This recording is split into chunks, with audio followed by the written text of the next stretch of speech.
بسم الله الرحمن الرحيم، والحمد لله رب العالمين، والصلاة والسلام على رسول الله محمد وآله الطيبين الطاهرين. سيداتي سادتي، السلام عليكم ورحمة الله وبركاته.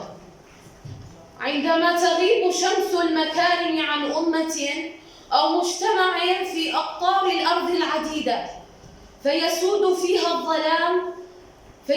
فيها ظلام الموبقات وآفات الانحطاط، وتبتعد عن مبادئ الفضيلة السامية التي ترفع بقيم الإنسان ليكون إنسانا فريدا عن بقية المخلوقات.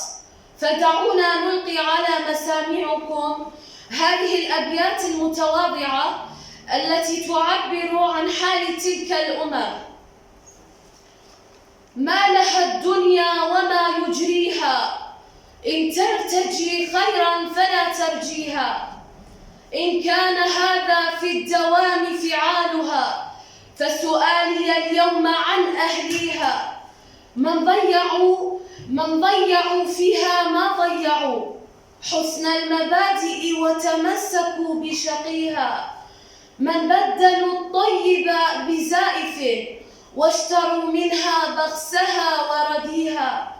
قل للذين هم بذلك أسرفوا وطغوا على النفس ما يفنيها. إن الحياة بالأخلاق معمرة، وسواها يهدمها ولا يبنيها. فكن طيب الأخلاق ممتدحا، تلقى السعادة حقا بكل ما فيها. فجميلة تلك المكارم كلها، تؤتي الفضائل واللذات تعصيها. تنجيك من شر البلية حينما تعاجلك الدنيا ببأسها وصليها.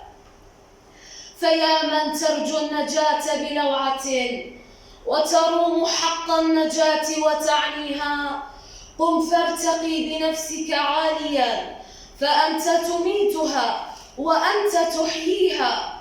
واجعل لها عند الجلالة منزلا كي لا تميل، فالله يهديها. فتلك النجاة وأعظم نعمة أن تبتغي قربا إلى باريها. من يسمع النجوى ويؤمن خائفا، من إذا قصدته